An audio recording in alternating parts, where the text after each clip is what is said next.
Good evening, everyone. Welcome to this week's episode of Paranormal Lens. I am Jamie Widener, your host for this evening, along with my co-host, Chad Thomas.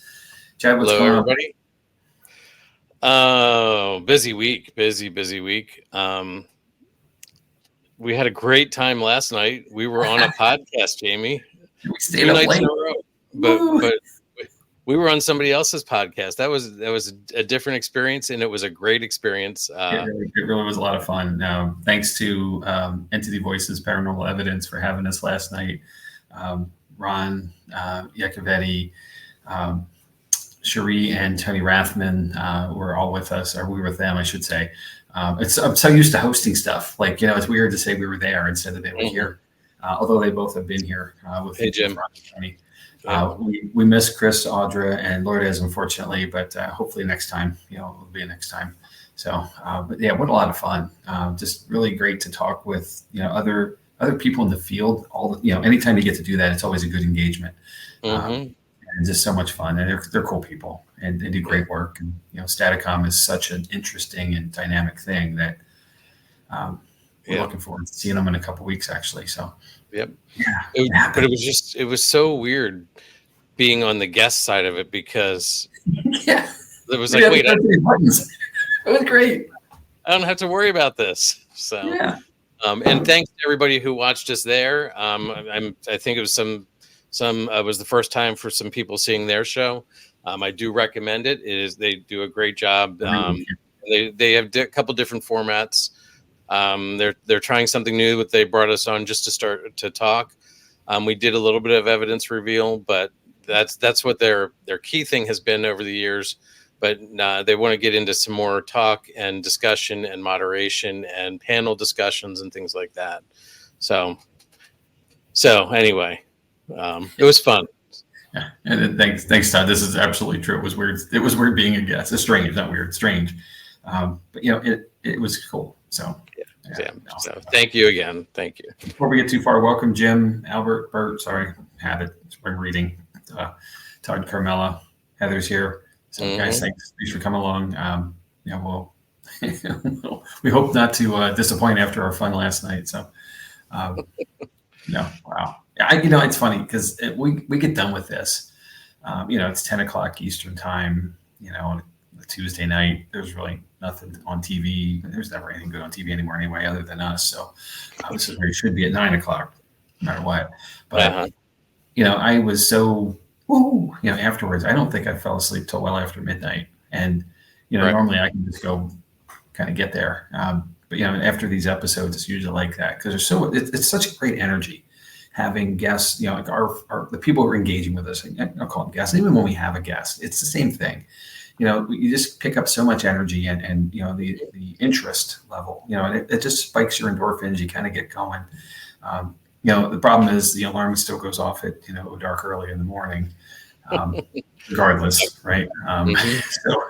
But it's a loss I'm willing to take. Yeah, definitely. Because this all is a lot of fun. And thank you all for joining us. And I probably should stop babbling and start getting towards the topic. Right. But, probably, but that's okay. Probably. Really, come on. So I'm your host tonight, and that means it's my subject. I've been thinking about this episode for a while, and I want to give you all a confession. First of all, I've been looking at the Dyatlov Pass incident or mystery for a long time, and I've been aware of it for a long time, and it is such a thing, and I'm sure once you may not know it by name, but once I start talking about it, I'm sure you'll recognize it. It is a very old tale. It actually happened back in February of 1959 when Chad was 4 years old. Wait a minute. That makes you older than that, Jamie. I was 5. All right, shut up. I shouldn't have said that. I think quite older. But it is very old in that sense, in the sense of exponential. Time has gone by. And 2, it happened in Soviet Russia. And this was truly Soviet Russia at the time. Mm-hmm. So the USSR as it was. And it didn't get out for quite a while, to us in the Western world. So some of it, and it was documented, and some of the, I'm going to be honest with you, some of the documentation in this situation is pretty gruesome. And I'm not going to show you that stuff. There's no need to. I think the tale will tell you what happened. But it is a situation where a lot of hikers, skiers went out on an expedition and didn't come home. And the mystery is what happened to them that caused them not to come back, because it is kind of wacky. So I'm going to, instead of coming up with all of this stuff, because there are sources all over the place, I landed on an article from the New Yorker magazine from back in 2021. And I'm going to give full credit to this article. So I'm just going to read it to you because I think it's probably the best thing I could have. It's better than anything I could have made for you.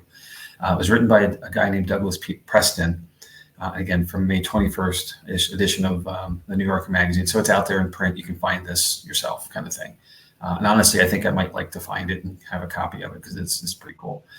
So first of all, like we always start with the where, right? Where in the world are we? So and I'm losing my slide. I apologize for looking sideways. I have two monitors now. Finally, I'm like, welcome to the real world. In front of me, and I have, there it is, the slider over here. So we are talking about Soviet Russia, and we are talking about the western side of the Ural Mountains. And those who play Risk know where Ural is, right? Middle of nowhere in Russia. But what's interesting about the mountain range, and it runs pretty much the entire spine of Russia, like up through from the north to south to north to south. I guess it goes both ways, right? But it is the separation between Europe and Asia. So when you're in the western side, you're still considered to still be in Europe.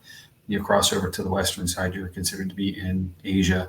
And that is at the beginning of Siberia, which under the Soviet regime, people were sent to Siberia to prison camps and labor camps and such. Dissidents were sent away and really never came back. So it is a wide land of not a lot of places there. And really, honestly, it still isn't. If I were to drill this map down, there are now communities. I wouldn't call them cities. I would call them towns or villages.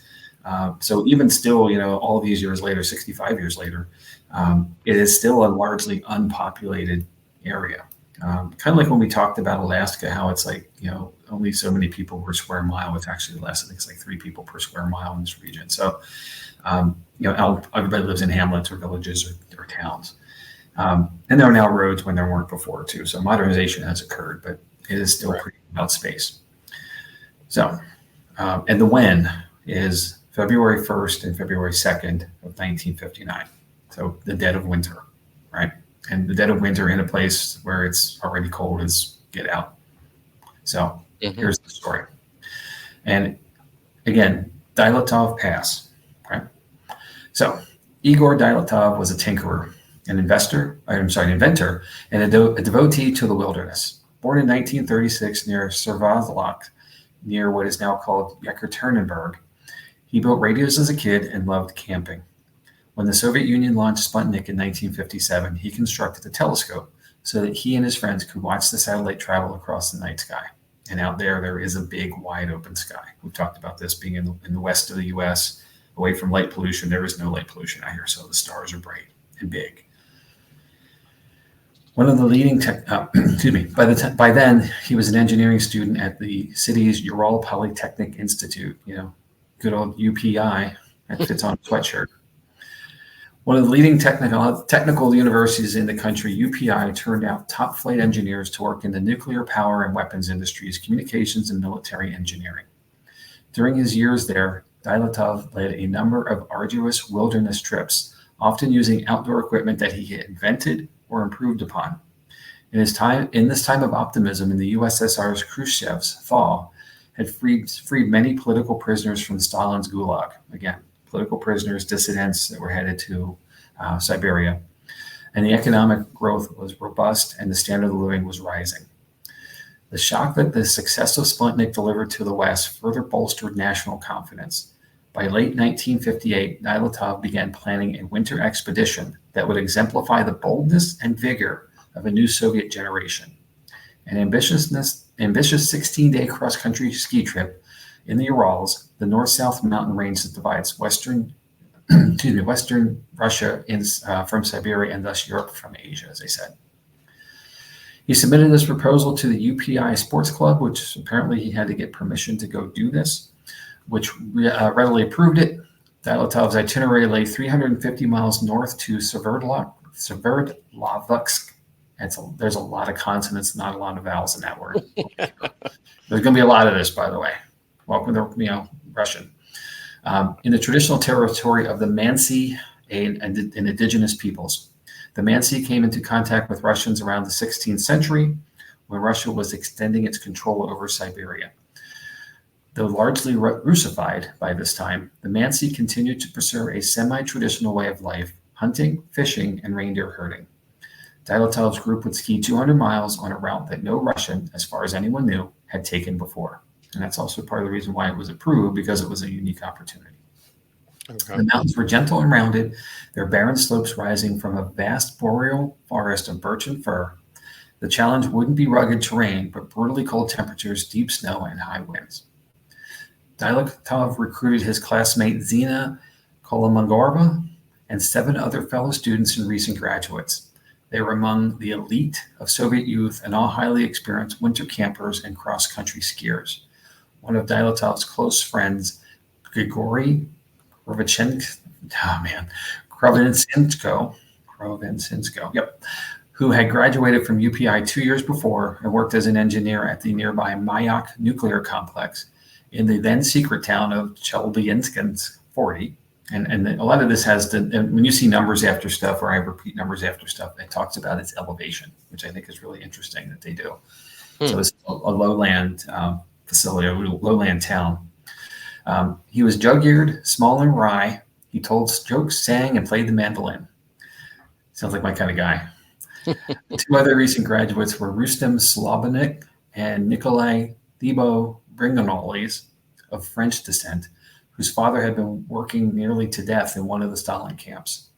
The other students included Yuri Yurdin, Yuri Doroshenko, and Alexander Kolotovlov.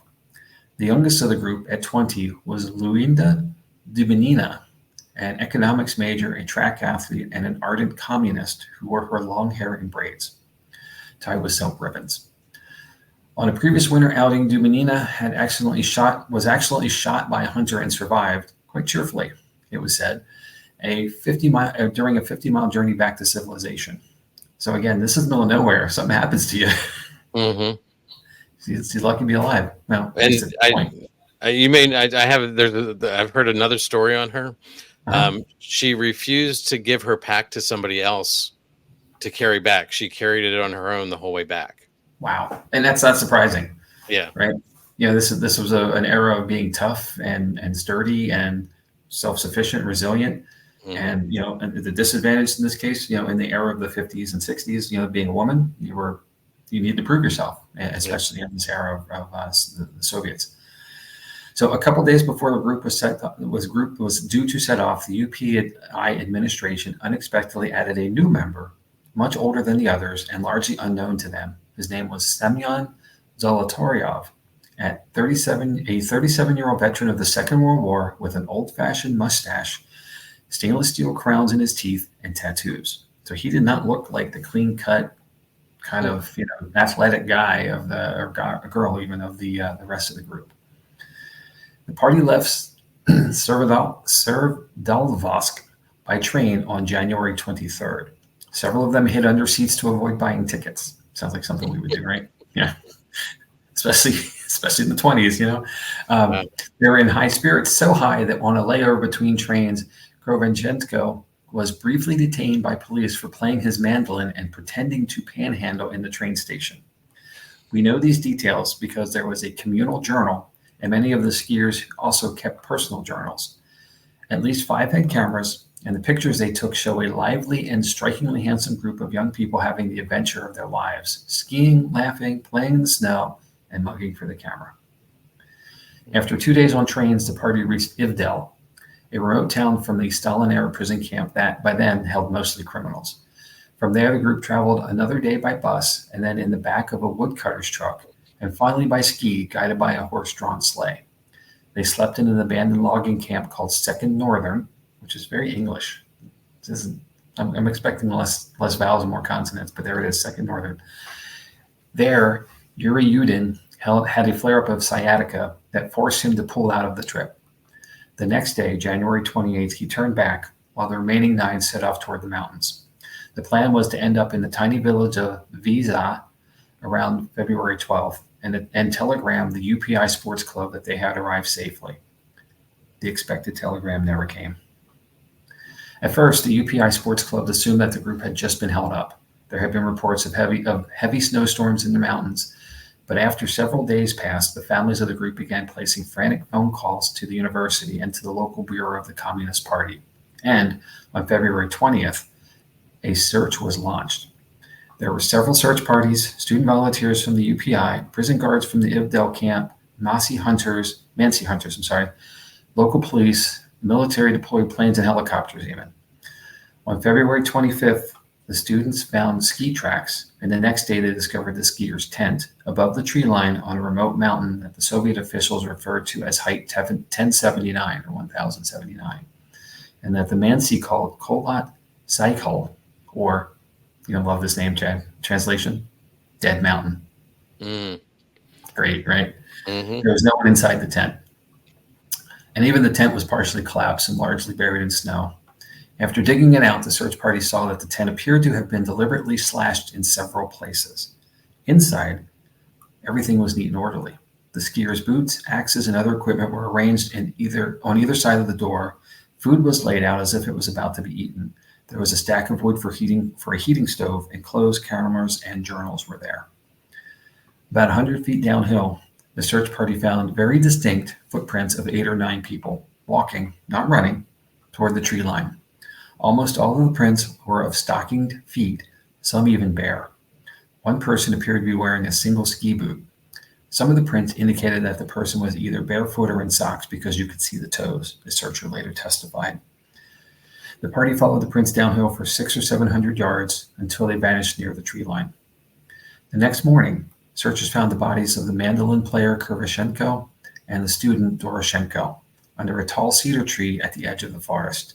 They were laying next to a dead fire, wearing only underwear. 12 to 15 feet up the tree were some recently broken branches, and on the trunk, bits of skin and torn clothes were found. Later that day, the search party discovered the bodies of Dyatlov and Kolomogorova. Both were further up the slope, facing the direction of the tent, their fists tightly clenched. They seemed to have been trying to get back there. The 4 bodies were autopsied, while the search for the others continued. The medical examiner noted a number of bizarre features. Krivoshenko had blackened fingers and 3rd-degree burns on the shin and foot. Inside his mouth was a chunk of flesh that he had bitten off his right hand. Doroshenko's body had burned hair on one side of the head and a charred sock. All of the bodies were covered with bruises, abrasions, scratches, and cuts, as was the 5th body, that of the recent graduate Slobodin, which was discovered a few days later. Like Dyatlov and Kolomogorova, Slobodin was on the slope leading back to the tent with a sock on one foot and a felt bootie on the other. His autopsy noted a minor fracture of his skull. Now, a homicide investigation was underway, led by a prosecutor in his mid-30s named Lev Ivanov. Toxicology tests were done, witness testimony taken, diagrams and maps made of the scene, and evidence gathered and forensically analyzed. Forensics in 1959 isn't the CSI we're watching on CBS these days, right? So keep that in mind. The tent and its contents were helicoptered out of the mountains and set up again inside a police station. This led to a key discovery. A seamstress who came to the station to do a uniform fitting happened to notice that the slashes in the tent had been made from the inside. Something had happened that induced the skiers to cut their way out of the tent and flee into the night, into a howling blizzard in 20 below zero temperatures in bare feet or socks. They were not novices into winter mountains. They would have been acutely aware of the fatal consequences of leaving the tent half-dressed in those conditions. This is the central and apparently inexplicable mystery of the incident. 4 bodies remained missing. In early May, when the snow began to melt, a Mansi hunter and his dog came across the remains of a makeshift snow den in the woods, 250 feet from the cedar tree. A floor of branches laid in a deep hole in the snow. Pieces of tattered clothing were strewn about, black cotton sweatpants on the right leg with the right leg cut off, and half of a woman's sweater. Another search team arrived, and using avalanche probes around the den, They brought up a piece of flesh. Excavation uncovered the 4 remaining victims, lying together in a rocky stream bed under at least 10 feet of snow. The autopsies revealed catastrophic injuries to 3 of them. Thibault Brignolle's skull was fractured so severely that pieces of his bone had been driven into his brain. Zolotarov and Dubinina had crushed chests with multiple broken ribs, and the autopsy report noted a massive hemorrhage in the right ventricle of Dubinina's heart. The medical examiner said the damage was similar to what is typically seen as the result of an impact of an automobile moving at high speed. Yet none of the bodies had external penetrating wounds, though Zolotarov's was missing his eyes, and Dubinina's was missing its eyes, tongue, and part of the upper lip. Creepy, right? Yeah. So, a careful inventory of clothing recovered from the bodies revealed that some of these victims were wearing clothes taken or cut off the bodies of others, and a laboratory found that several items emitted unnaturally high levels of radiation. A radiological expert testified that because the bodies had been exposed to running water for months, these levels of radiation must have originally been many times greater. On May 28th, Ivanov abruptly closed the investigation. His role was to determine whether a crime had been committed, not to clarify what had happened, and he concluded that homicide was not a factor. Ivanov ended his report with a non-explanation that bedeviled Dyatlov researchers ever since. Quote, "It should be concluded that the cause of the skiers' demise was an overcoming force in which they were not able to overcome." Sounds like government speak, doesn't it? Definitely. Well, in classic Soviet style, a number of officials who had little to do with the tragedy were either punished or fired, including the director of the UPI and the chairman of its sports club, the local Communist Party secretary, the chairman of 2 workers' unions, and a union inspector. What they might have had to do with this, who knows? But classic Soviet style there, everybody goes. The investigative files, photographs, and journals were classified, and the area around Dead Mountain was placed off limits to skiers and outdoor enthusiasts for years. The tent was stored, but eventually became moldy and had to be thrown out. The saddle in the mountains, which the skiers were heading for but never reached, was named the Dyatlov Pass. The victims' families were left deeply dissatisfied, as you can imagine. Many of them wrote to officials, including Khrushchev himself, demanding the more thorough investigation, but nothing more was done. The mysterious deaths of the 9 skiers subsided into relative obscurity. However, in 1990, the prosecutor Ivanov, who had retired, published an article in which he claimed that while compiling the 1959 report, he had been pressured not to include his views on what had happened. The article, titled "The Enigma of the Fireballs," said that the skiers had been killed by heat rays or balls of fire associated with UFOs. In his original examination of the scene, Ivanov had found trees with unusual burn marks, which confirmed that some kind of heat ray, say, or a powerful force whose nature is completely unknown, in parentheses to us at least, acted selectively on specific objects, in this case, people. The last photograph in Kurvachenko's camera showed flares, streaks of light against a black background. By then, the official files had been released, and in the decades since, the case has become one of the most celebrated mysteries of the Soviet era. It has generated dozens of books and documentaries, along with a slew of websites and message boards on which Dyatlov obsessives trade scores of theories. The official count of the Russian Prosecutor's General Office lists 75 about what happened. And in the year 2000, no, go to Brian, no, yeah. All right, sorry. In 2000, relatives of the friends of the victims established a Dyatlov Group Memorial Foundation, whose purpose is to honor the memory of the skiers and seek the truth. Its president is Yuri Kuntsev, who, as a 20-year-old boy, attended the funerals of some of the victims. He went on to study and teach at UPI, which has become the Ural State Technical University, and to join its sports club. Now in his mid-70s, he still leads tours to the Dyatlov Pass. Kuntsevic told me, and this is the author speaking, that the Russians generally favor one of the 2 theories. The skiers died because they had stumbled into an area where secret weapons were being tested.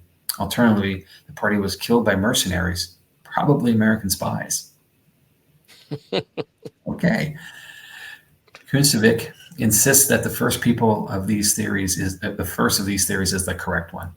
And it's also what the families tend to believe. The area is that the idea, is that the missile launch was something went disastrously wrong, inflicting severe injuries on some of the skiers and forcing the group to flee their tent, at which point they either froze to death or were killed by military observers. Yuri Yudin, whose sciatica compelled him to abandon the trip, likewise maintained that the deaths were not natural.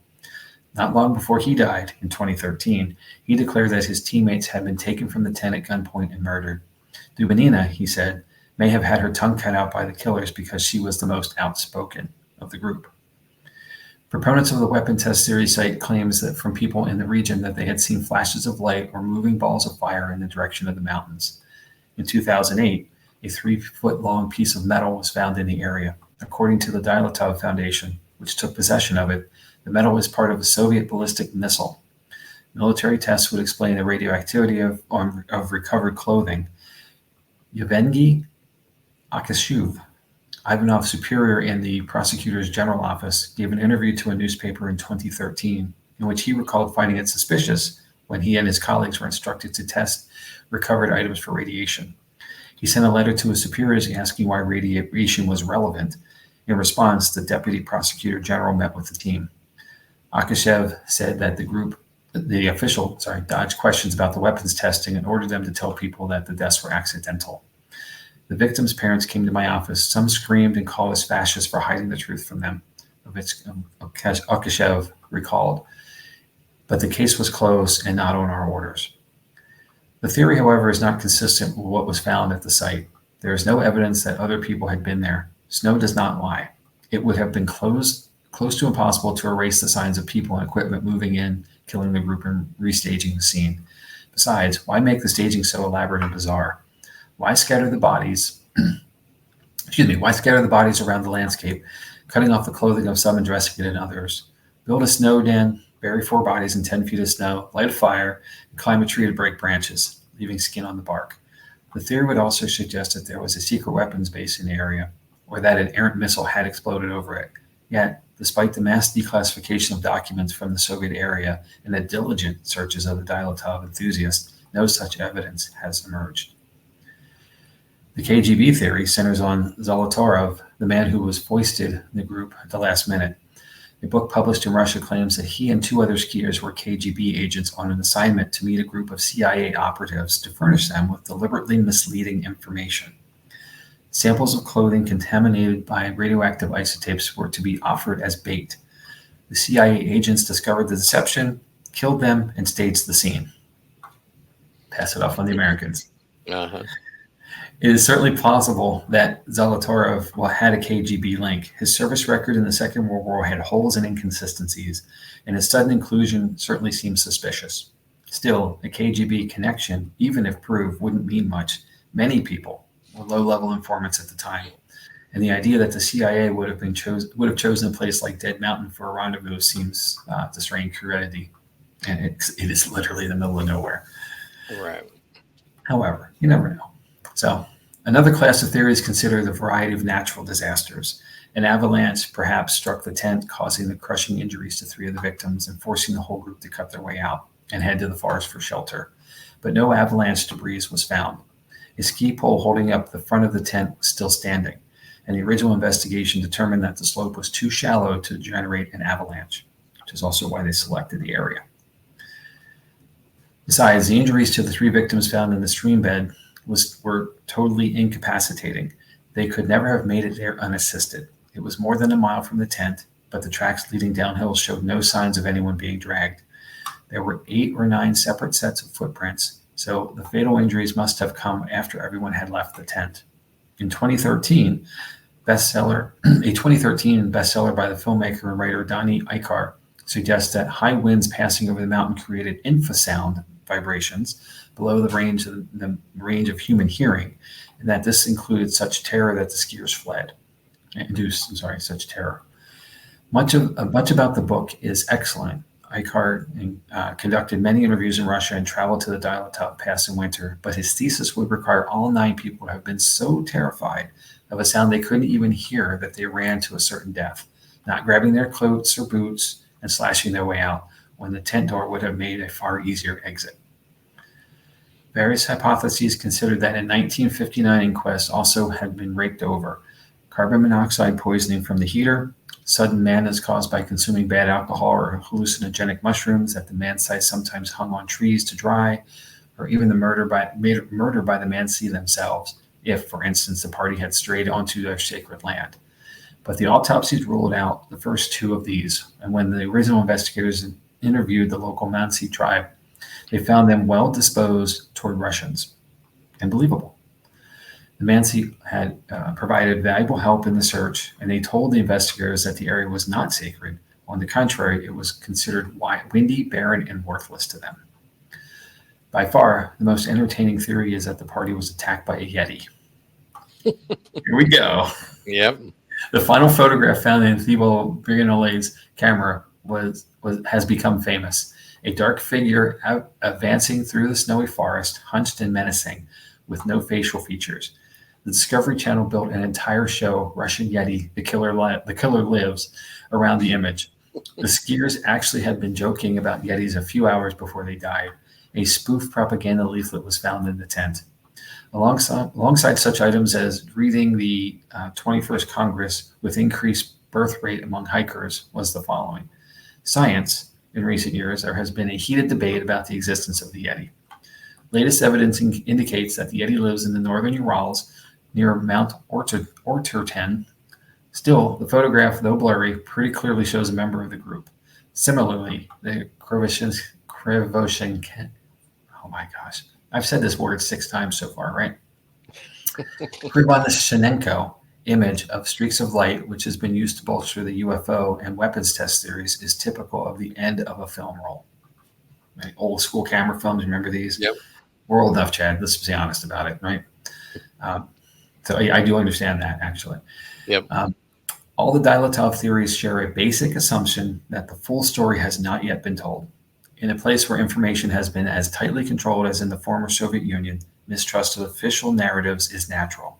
And nothing in the record can explain why people would leave a tent undressed in near suicidal fashion. For decades, the families in the Dyatlov Group Memorial Foundation pressed for a new investigation. 2 years ago, elderly relatives of several victims finally succeeded in getting the case reopened, and this would have been in 2019. A young prosecutor in Yekaterinburg, Andrei Kurikov, was put in charge. In 2019, he organized a winter expedition to the site. His team took measurements, surveyed, photographed, and conducted a variety of experiments. Using photogrammetry of the pictures taken in 1959, they tried to establish the precise location of the tent. The spot they settled on was several hundred feet from a cairn, marking the previously accepted location on a steeper section of Kolas Cycle Slope, or the Death Mountain Slope. Combing through historical data, the investigators determined that the weather conditions on the mountain that night were even more extreme than they had thought. The skiers were engulfed in a storm with winds up to 65 miles an hour, which is tropical storm, right? That's pretty stiff. And temperatures around minus 30 degrees Fahrenheit. As evening fell, they were probably unsure of their precise location. From the outset, Kurikov adopted an intentionally narrow scope, dismissing 72 of the 75 explanations for what may have happened. A large class of these 75 versions are conspiracy theories, alleging that the authorities were somehow involved in the incident, he said, when announcing the investigation. We have already proved that this is absolutely false. This left the investigation with 3 natural occurrences to consider: an avalanche, a hurricane, and a slab of snow sliding over the tent. Last July, Kurikov held a televised press conference in which he told his audience that the last of these was the definitive explanation. 2 photographs taken by the Dyatlov party around 5 p.m. while they pitched the tent showed that they had cut deeply into the snowpack at right angles on the slope, forming a hollow. They had picked the spot where the mountain peak offered some shelter from the strongest winds. Later in the evening, Kurikov said a snow slab detached from the slope above and buried most of the tent, pinning down the occupants and possibly causing injuries. Fearing that a full-scale avalanche was imminent, the skiers cut their way out of the downslope side of the tent and fled to a rock ridge 150 feet away, while Kurikov turned a natural avalanche limiter. But a big avalanche didn't come, and in pitch blackness, they were unable to find their way back to the tent and took shelter in the woods a mile away. Kirikov tested this theory by blindfolding a man and a woman and leading them 90 feet downhill from a tent. Asked to find their way back, they quickly went astray. I think I would too. Yeah. The task would have been more difficult in a blizzard and with most of the tent buried in snow. Analyzing the 1959 photographs, many Dyatlov researchers had calculated that the tent was pitched on a slope of some 15 degrees, which is not steep enough to sustain the movement of snow in cold conditions. The new position of the tent was, as determined by Kirikov's topographical experts, was therefore crucial because the gradient here was between 23 and 26 degrees, enough for avalanche formation. A paper corroborating much of Kirikov's explanation was published in January by two Swiss engineers in the journal Communications, Earth, and Environment. Creating a mathematical model of the snow structure that night, the researchers showed why the slab didn't release immediately when the group cut out into it, but only hours later. Additional loading of snow during the storm was responsible. Gain more weight. Mm-hmm. Here, the author reviewed the hypothesis with Ethan Green, the director of the Colorado Avalanche Information Center, who has a PhD in the physics of heat and mass transfer in snow. He suggested that the party's decision to pitch the tent in the wind shadow of the peak made it likely that they were cutting into the so-called wind slab, an accumulation of hard snow, even more dangerous than the typical snow slab. Compacted by the wind, this kind of snow is several times denser than directly deposited snow, and according to Green, can weigh as much as 670 pounds per cubic yard. Furthermore, the clear conditions preceding the storm could have led to a formation of a layer of light, feathery frost known as surface hoar, H-O-A-R. When buried in fresh snow during the storm, this layer forms a hazardous stratum that provides poor support to the snow above and often releases, resulting in avalanches. By removing the support on the lower edges of the slab while digging to set their tent, the skiers likely caused the fracture higher up. If the wind slab had simply slid over the tent and halted without developing into a full-fledged avalanche, the evidence, Green said, might be visible 25 days later. Even the fissure in the snowpack would probably have been erased by the elements. If a 3-foot slab moved over the tent, each skier's body would have been covered in more than 1,000 pounds. The massive weight prevented them from retrieving their boots or warm clothing and forcing them to cut their way out of the downslope side of the tent. The two Swiss researchers believe that the snow slab probably caused the terrible injuries to 3 of the skiers found in the snow den, but this remains unlikely given the distance of those bodies from the tent. This is 1.5 miles. Kirikov's explanation is more ingenious. The 9 skiers retreated downhill, taking shelter under the cedar tree and building a fire. Because the young trees nearby were icy and wet, someone climbed the cedar to break the branches higher up, hence the skin and scraps of clothing found on the trunk. The fire they built in these extreme conditions was not enough to save them, however. The 2 most poorly dressed in the group died first. The burned skin on their bodies came from their desperate efforts to seek warmth from the fire. This would suggest that the piece of flesh Kurvashenko bit from his finger was probably a result of the delirium that overtakes someone who's dying of hypothermia, or perhaps from an attempt to test for the sensation of a frostbitten hand. The surviving skiers cut the clothes off their dead comrades and dressed themselves in the remnants. At some point, the group split up. 3 skiers, including Dyatlov, tried to return to the tent and soon froze to death as they struggled uphill.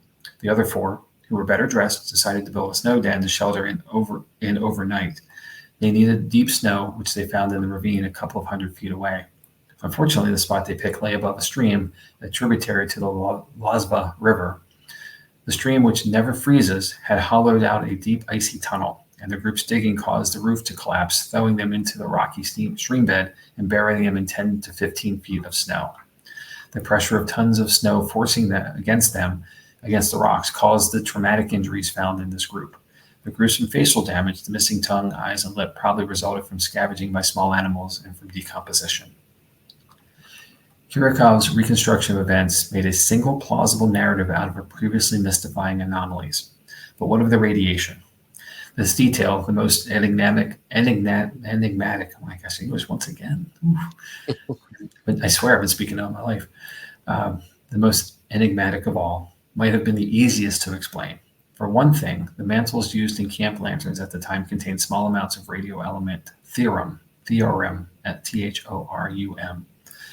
Even more pertinent, the expedition took place less than 2 years after the world's third worst nuclear incident after Chernobyl and Fukushima, which occurred at the Mayak nuclear complex south of Sverdlovsk on their way up, and happened in September of 1957. A tank of radioactive waste exploded, and the radioactive plume, some 200 miles long, later named the East Urals radioactive trace, spread northward. Kurashenko had worked at the facility and helped with the cleanup. Another skier came from the village in the contaminated zone. So they likely had some radiation already on them. Right. Kirikov closed his press conference by declaring formally, "This is it. The case is closed." Given how frightened the case is in Russia, this was too optimistic. For many people, nature alone cannot explain a tragedy of this magnitude. Perpetrators must be identified and the state and its dark past invoked. Sure enough, the conclusions were greeted with scorn, especially by the families of the dead. The Dyatlov Group Memorial Foundation sent a letter to the Prosecutor General declaring that, in its view, the skiers' deaths were caused by the atmospheric release of a powerful toxic substance when a secret weapons test went wrong. Natalia Varsanova, a Moscow journalist who has covered the subject for many years, also rejected Kurikov's conclusions. 2 years ago, I thought that the prosecutor, Andrei Kurikov, really wanted to know the truth, she wrote to me in an email. But now I doubt it. I don't believe in an avalanche. After all the Swiss reports came out, she published an article rejecting it as well. These theoreticians' conclusions are supported by mathematical calculations, formulas, and diagrams. But the local Mansi, numerous tourists, and organizers of snowmobile tours who have never seen avalanches on this slope, they are unlikely to agree with them. So basically, she's saying the nerds are wrong, right? Right. And it is a formula. So I can understand that. A month after the press conference, Kurikov was reprimanded for holding it without authorization. And in October, he was removed from his post. The prosecutor's office has claimed that he resigned, and he did not respond to requests for an interview.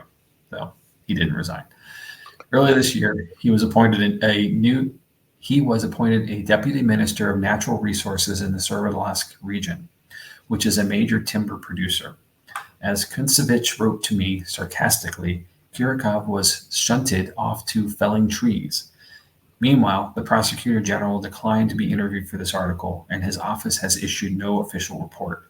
Kunsevich believes that a report may never be released, even to the families. The foundation is now calling for yet another investigation. Any clarity that Kurikov's solution might have brought was quickly occluded amid an atmosphere of murk and mistrust. The most appealing aspect of Kurikov's scenario is that Dylatov's party's actions no longer seemed irrational. The snow slab, according to Green, would probably have made loud cracks and rumbles as it fell across the tent, making an avalanche seem imminent. Kurikov noted that although the skiers made an error in the placement of their tent, anything they did subsequently was textbook. They conducted an emergency evacuation to ground that would have been safe from an avalanche. They took shelter in the woods. They started a fire. They dug a snow cave. That had they been less experienced, they might have remained near the tent, dug it out, and survived. But avalanches are by far the biggest risk in the mountains in winter, and the more experience you have, the more you fear them. The skiers' expertise doomed them. At the end of 1958, as the date of departure approached, Kurashevchenko wrote a letter to Dyatlov firming up various logistical matters, and he enclosed a poem addressing New Year's greetings to the entire group. Here it is. Here's wishing you, camps pitched on mountains far, routes to hike over ranges untamed, packs that, as ever, rest lightly on your backs, and weather that smiles upon your quest, and let your footprints trace winding tracks across the map of Russia. Today, the Dyatlov Pass is a popular hiking and tourist destination. Hunters have visited Height 1079 and followed Dyatlov's route on foot, snowmobile, or skis. People come from all over the world to see the place where the tent once stood, the stream bed where bodies were found, and the cedar tree, its broken branches still visible. Others come to take measurements, photographs, and videos to support their pet theories. The windswept heights of Dead Mountain have come as a site of pilgrimage. Long after their deaths, Dyatlov and his friends did indeed leave their footprints across the map of Russia. Here it is. Wow. So, this is crazy, right? Like, there's so much stuff here. And It is absolutely, what I was not, you were not alive. I was not alive. I was joking earlier, of course, Right. but this is what I would expect after something happened in Soviet Russia to how what I'll call cover up would have happened. It's just so, and misinformation, disinformation, no information, at all. How all of this went down is still a mystery. I mean, this group they had such stuff in front of them. Everything was in front of them. Like they're 20 something years old. They are on a journey of a lifetime. This has that feel like, that between high school and college, going backpacking across Europe, the dream stuff that people do, this had that, Right. That was their trek. It was getting these 250 or 350 miles, I'm sorry, getting to the end destination and being able to claim they did it, and it would always be theirs to say. Right. Now, I've also heard that they were earning levels of their wilderness, yes, hiking, whatever. And this was actually part of their leveling up to the next thing, because they were all skilled winter survivalists, and this was a test, and the fact that they couldn't survive was just mind-boggling. What you speak of, there are 3 levels 1, 2, and 3 of an outdoor survival certification, and all of the individuals on this trip were level 2, except for the individual who was the former military. He was already a level 3, but he was also a good bit older and had served, military in World War II. So likely his experience and his certification came from his military time. Right. So and you're right, it would have leveled them up, to their 3rd level, which is the highest achievement, unless somewhere along the way some other levels got added. Jim's got a great. This story has spooked me for a long time. Please never pick Russia for a road trip. Well, Todd wants to go on a road. Todd wants to go. I mean, here we go. Right, I'll go. It's cool, but I'm going in the summertime. Jamie, it's not cool. It's cold. I did calculate. I'm going in the summertime. I'm good with it. Look, I lived in the Rockies for a while, and I'll tell you, even here in the U.S., there are places there that are far enough away, and the weather changes so quickly that you can get stuck. And without the right equipment, without the right vehicle, even, or the right resources, you could be somewhere for a while. And there's a reason there's all of these survival shows, where the guy's driving on a closed road, and then the car runs out of gas, and he's got he self cameras himself for 2 days to get out of that area, and all the stuff he rips out of his car and all the things. It is dangerous. And this trip was not a joke. I mean, this was not a fun trip in the sense that it was just joyriding around. They were prepared. They had all of the equipment they needed. That tent was a 10-man tent. It was not small. It was not they were not pitching pup tents, and huddling around each other. This thing was, you could stand up in it. You had a stove. It was like a military tent. It is a full military tent, right? And this is a good time to bring in David Deramidi's comment of having being a large pole in the tent. This tent definitely had a large pole. You could stand up in it. I'm sort of imagining things like the like in MASH, the tents that you would have seen. Yeah. Yes. So, absolutely. So I did some quick calculations while you were finishing the story. You said it was negative 35 degrees. Yes. With 60-degree or 65 mile per hour winds. Yeah. That would be a wind chill of 110 below zero. No. That's cold. Not doing that. No. Yeah. So no. I complain when it gets to be like 30 above. Yeah. I am not a cold weather person. This is not me. No. No. So we're not here to complain about the weather there, Jamie. We're commenting on it, though. We can comment. So all of this is so fantastical, though, because there is, there are cameras that, there's imagery that they took. There are journals that they kept. All of this stuff leads to this fateful evening when all hell breaks loose and stuff just goes south. It goes sideways really fast. And what amazes me, and it's not really commented on anywhere in this particular article, but there are about 20 days between when the incident is believed to occur based on the journals that were kept and so forth to the February 20th date and 25th even, when between the time the searchers arrived and actually found people, there were still visible tracks in the snow in the middle of the mountains in the middle of winter. It's hard for me to believe that 3 weeks went by when there wasn't any significant snowfall on a very snowy area that would have covered these tracks up, or at least most of it. And the tent was already covered in snow, likely because snow came down the mountain. But the rest of the tracks, they're still, like, they're seeing toe prints in the snow. That's a very well preserved piece of information and evidence. Right. So I mean, and part of that has to do with how cold it is, but you're right, not having snow come down on top of it. Like, it's hard to believe there's no accumulation that would have started to cover this stuff up. At least some. I mean, you never know, because if they did get a really bad storm, sometimes then it's, that storm goes through and then there's calm for days afterward. It's hard to say. That's fair. I mean, we've all been through that here. I mean, it's just colder right there. But and the cold helps preserve that, because the snow's not melting. So you do have those impressions. Absolutely. But things to think about, right? So yeah. What keeps sticking in my mind is I think it's 4 bodies in that snow cave, but 3 of them were lined up. Like that's what boggles my mind the most. Like, there's something that bothers me about that. But it could be, like you said, they were just crushed by the weight of that snow when it collapsed because of the stream. So there's a lot of density in snowpack.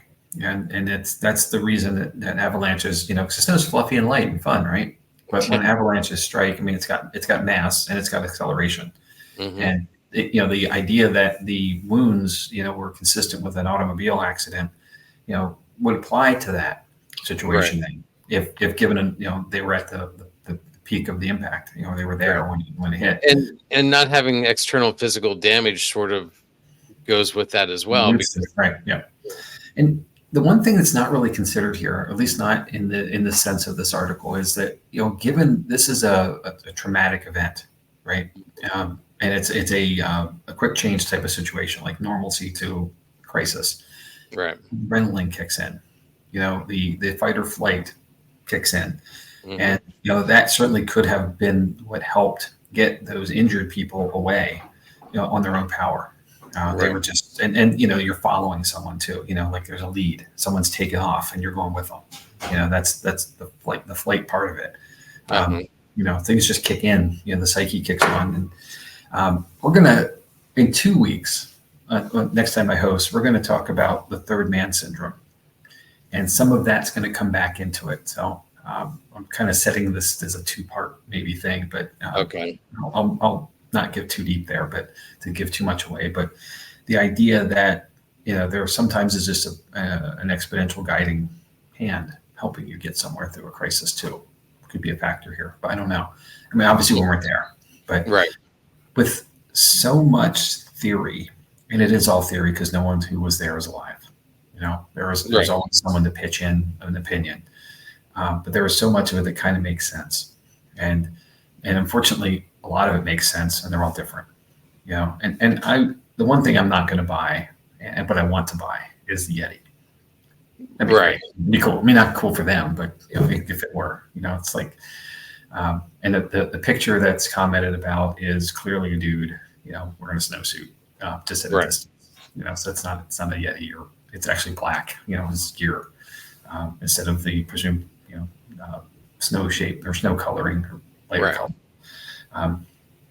But the idea that the military could get involved in this certainly is plausible. Mm-hmm. The Mayak explosion at the time was the worst nuclear accident in the world in 1959, and the Western world did not find out about this until after Chernobyl, which was in 1989, something like that. Yeah. So it was like the 90s till the West found out about this crazy accident that was devastating. And possibly, you can go back to the Mansi tribe, with respect to, they were the indigenous people who lived in this area who were highly impacted by that accident. Their peoples were in this land. And this spread up to the Arctic Circle. as far as the plume. So it was a vast territory that left a lot of people significantly altered. The birth rates dropped. The fact that kids were being born with deformities accelerated who were being born. So there's a lot of things that the people there could have been mad about, and taking it out on someone, possibly. I don't know. I'm not. That's a conspiracy theory. I'm not trying to posit like, hey, this is what it is, but I can certainly see that. These are trespassers. So Todd Carmel, aliens, right? Aliens at the end of it. So why not? Let's just throw it all in the mix. It's like a big blender. Let's just throw it all in, mix it up, see what comes out. It's going to taste good. So, speaking of taste, Todd and Carmel, their question is, one of the hikers' tongues was missing. That's a tad strange. Now, I mean that's been accounted for by small rodents, things like that. That would be burned. Snowpack. It could very well be the same with the eyes being missing. And eyelids. Scavengers would have picked through. And it could be birds for that matter. It doesn't have to be a marsupial. Marsupial. That's not the right word. Right. What word am I looking for? Mammal. Marsupials are a different climate. Totally different thing. Yeah, they hop around a lot. And it will depend too on how the person passed away. Like if the other two, like the three were lined up with, like, it almost feels like they were being taken care of by this fourth person.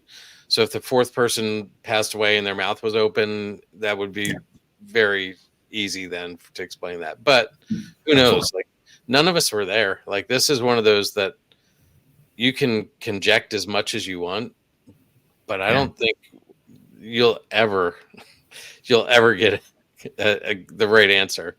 So Bert.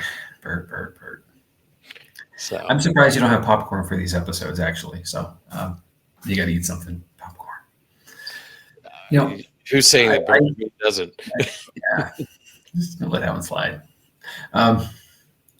Thanks for indulging me. And that article was really long, and I apologize for the length of it, but it just shows how much there is to this. That is, there. And once again, when you're stepping back, you're trying to step back in time, and forensics has done so much through the years, but it still isn't enough to settle this.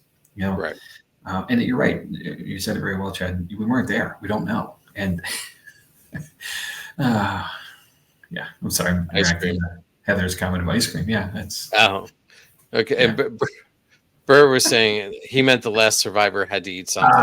Okay, that makes more sense. Well, sure. You think about the Donner Party, right? I mean, that's one of the tragic experiences here in the Old West. Settlers heading out to California, they got stuck in the snowbound over the winter, and eventually led to cannibalism. The story of the Peruvian, I believe, a soccer team whose plane crashed in the Andes, going from match to home. That was inspired the movie Alive from back in the 90s, a really good movie, actually. That the need to survive kicks in, and the disdain for the idea of consuming another person, it gets less and less the more you need to survive. And unfortunately that person's already passed. So it's not like we're cannibals, catching people and throwing them in big pots on the fire. These were dire situations. It's survival instinct. It is absolutely that. And there isn't really any evidence of this happening with these folks, which really leads me to believe that it all happened really quickly, and hopefully so for the grace of their passing, that it didn't have to suffer, at least not for long. So that, because there's the idea of starvation is a long process. It takes a while. Well, I with negative 35 degree temperatures, I don't think.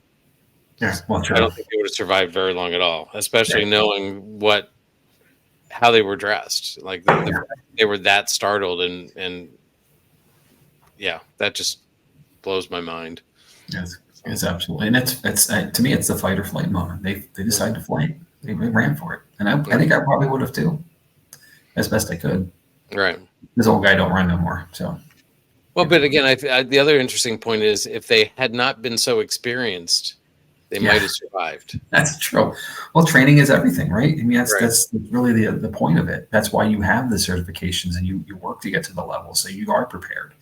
And unfortunately, the textbook isn't always, this is, I'm going to get geeky for a second, but this is Captain Kirk, right? In the Kobayashi Maru, you know, the test, the true test of stress for a captain, and he rewrites the program to cheat it. You know, the idea is that mindset, everybody else took the test straight on and failed miserably because you're supposed to. You know, Right. The idea here is that they followed the practice that they were trained and taught to do and failed them. So if somebody would have went off book or off script and done something uniquely different, perhaps that person would have survived, or the rest would have as well. I don't know. We'll never know. And here we are speculating still again. And here we are 65 years later, still speculating about this. Jamie, unless we can time travel. Time travel would be great. So. Right. Well, Todd, work on this for us, okay? We here at Paranormal Lens approve that message and commission you without any money, of course, because we have none. But build that time machine and we are in, buddy. And that's going to save us a lot of time on our road trips too, right? So yeah, we just hop to places, easy. Yep. Yeah. Well, I appreciate everybody indulging me on this one. I've been aware of this for a very long time, and the more I read, Mm-hmm. which I've been working on this episode probably for 2 months with the start process to now, and it's still going. Here we are still talking about it, an hour later. We could probably go another hour. A lot of it would probably be rambling by then, but it's just that thing. You can just keep going. Mm-hmm. And it still is. And it's really cool to me that there is a monument. You saw that, erected near the cedar tree, that this area is an active spot for recreational and, enjoyment kind of use. It's not a dark and dreary place where people aren't allowed to go. It's, and even, the recovery from the Mayak nuclear disaster is really cool. That the Earth is resilient, and they've come back. And Chernobyl still is not accessible. It's still a dead zone, and it's still cordoned off that people can. You have to go with equipment. You can't just walk through it. Right. Fukushima is still cordoned off, and you can't get to the area. So this hopefully is we've learned, right? But we're still we're still at the mercy of accidents happening, and that's really scary, and we are, where I sit today, I am about 5 miles south of 3 Mile Island here in Pennsylvania. And, back in 1979, the plant, the reactor started to melt down, and luckily it didn't go full scale, or else we wouldn't be sitting here talking, this about it. But that plant was a highly technologically advanced in its time and very productive facility that gave power to this whole region that we are in. And it took a bad day to shut it all down, and it has not been running since 79. So, 40 something years later. My math is terrible. Sorry. But, we build these things to make our lives better and more efficient and safer. But yet, they can be the end of a lot of things. Yep. So, but I digress. Right. All right.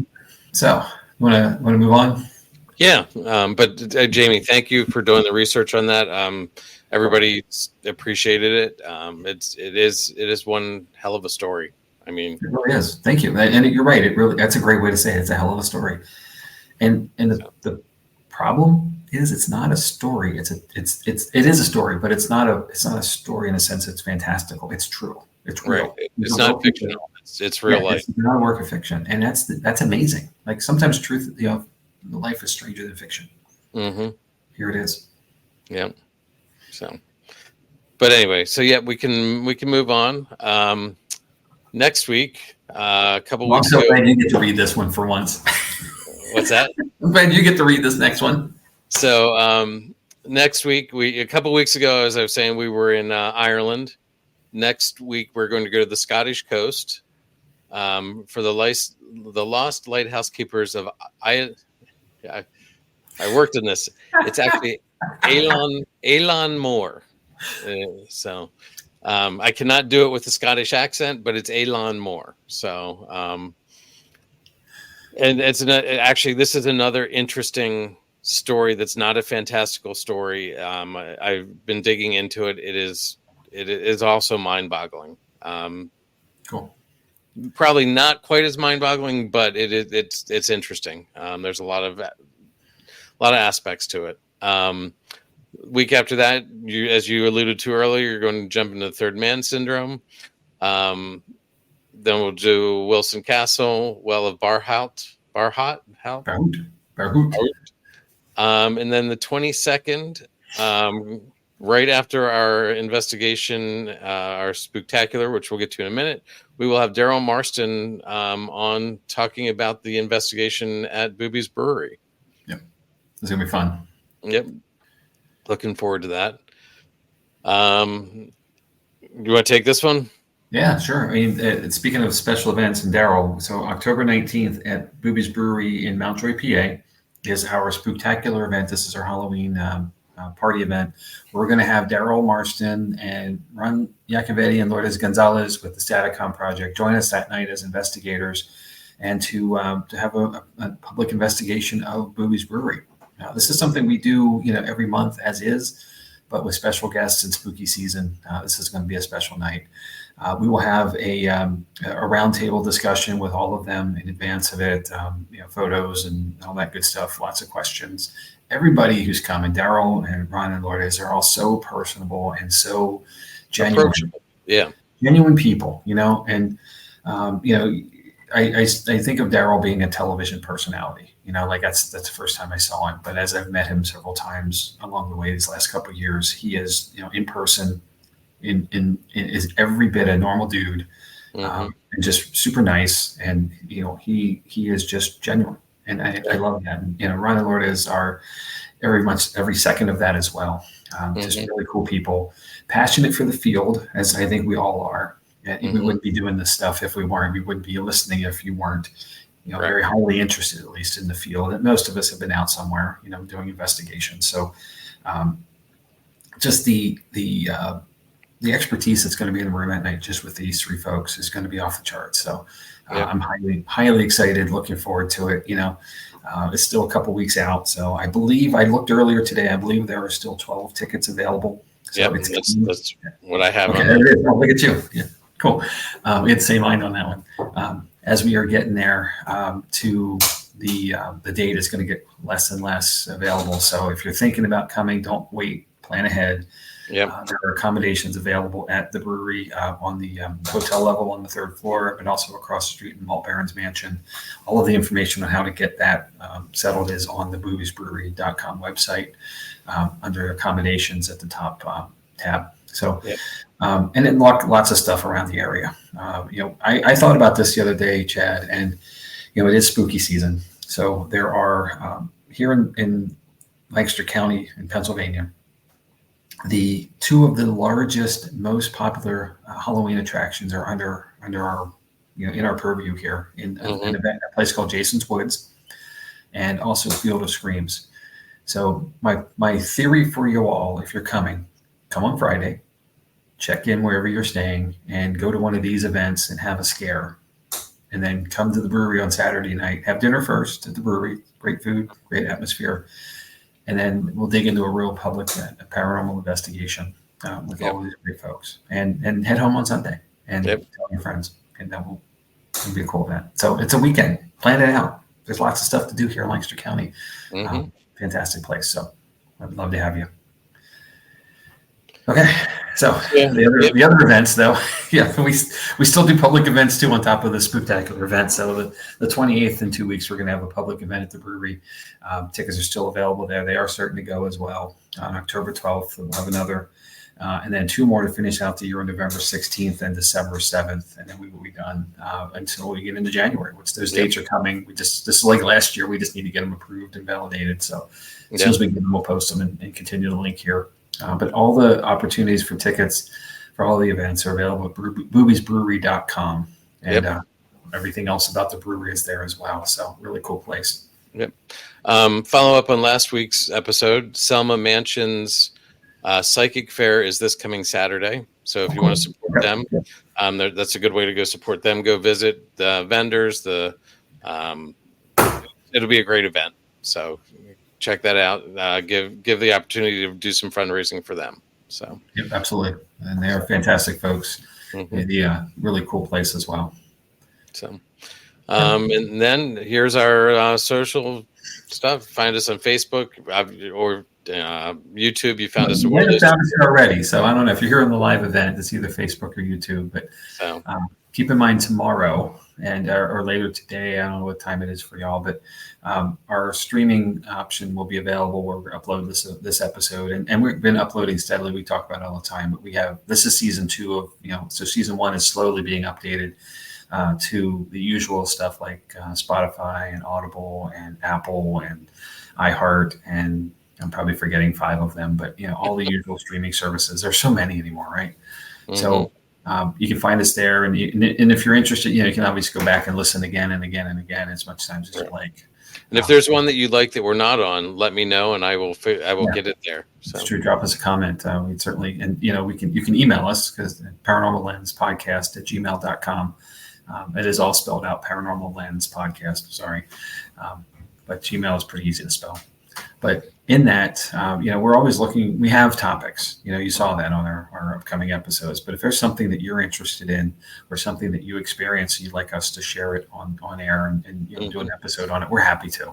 We've done it a lot, and we're going to continue to do so as stuff comes.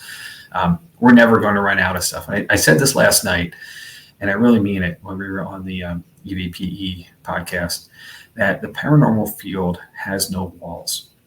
There is so much, between investigations, between physical locations, between phenomena, between cryptids, between experimental stuff, ITC. There is so much stuff that we will never, likely ever, run out of topics. So, but that doesn't mean that if you're not seeing what interests you, that we won't cover it.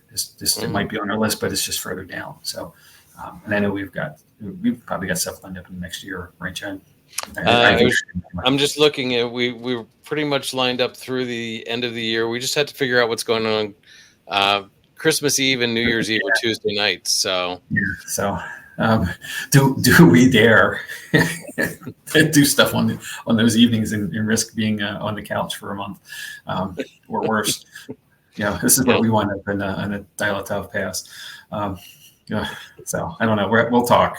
Yeah. More. So, we'll certainly have a plan. But yes, we're scheduled through the end of the year. But now we want to get Ron and Lourdes back in here. We want to get Tony and Cherie back in here. Like we'll move things around to make things work. So we always make it work. So and Jim just put in the best icon ever, Santa Claus.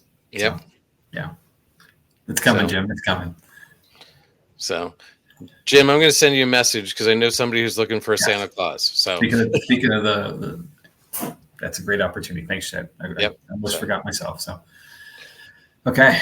Final thoughts, sir? Again, great job on finding the article that gave us all the information. Yeah. I found all of that separately elsewhere, and honestly, I was trying to build it all together, and I thought, man, this is perfect. Like it really covers it. And thank you again for indulging me. Thanks for having me. And I apologize for anybody who's Russian for butchering last names. I certainly don't mean to. As we did an episode before, I Americanized it or Americaned it up. I tried, and there's some challenges there. So it's me. Yep. But yeah, and well, I'm looking forward to next week's episode too. So I think it's cool. We have some engagement, some long stories as well once in a while. So right. So cool. Okay. Well, on that note, while we're speaking of next week, we have a visitor. Okay. So, who's been patiently waiting to say hello to everybody. Everybody remember Emmy? The superstition episode that we did about a year ago just dropped this week onto all the streamers, and Em was a guest covering theater superstitions. So I'm very proud of you for that. It was a great job, by the way. Yep. So we'll have you back. So, and you know what dropped today, Jamie? Yes, I do. The Halloween episode. It did. Absolutely did. And so, we all have jobs, right? And therefore we have some responsibilities during the daytime. But one of the perks of mine is that I get to have stuff, on my phone playing. Usually it's music, but in the case of episodes, I want to rewatch these too because it's been a year, and it came on and I just started laughing at our experience. We did a bit of a live thing that was recorded, but we went out to the field and to the Hansgraf Cemetery. So if you need a laugh at our expense, please watch that episode. We had no idea what we were doing. First time in the field, first time outside of us, us in a place where we could sit and be climate controlled. And even though we're live, we still have a plan here. We did not really have a plan out there. No, so, played that one by ear. We really did, and it turned out well. I think. Well, we survived, which is the most important part. With the urban legend that's associated to it, which we do cover, of course. So I'm not going to give it away, but we made it. So and we made it this far. So I guess we're good, right? I think so. Hope. Are we keeping up? All I can see is your mouth at the screen with the biggest yawn ever. Well, Jamie, thank you again. Thank everybody who was watching and who's going to watch online later or listen on the podcast. We couldn't do it without you. So and if you are catching us later, please leave a review. Leave us, comments, something. Say, hey, this is great, or hey, you guys suck. We'll take it, whatever it is. We'd love to have a 5-star review. It helps us know what we're doing, but any stars would be great for us. Feedback is important.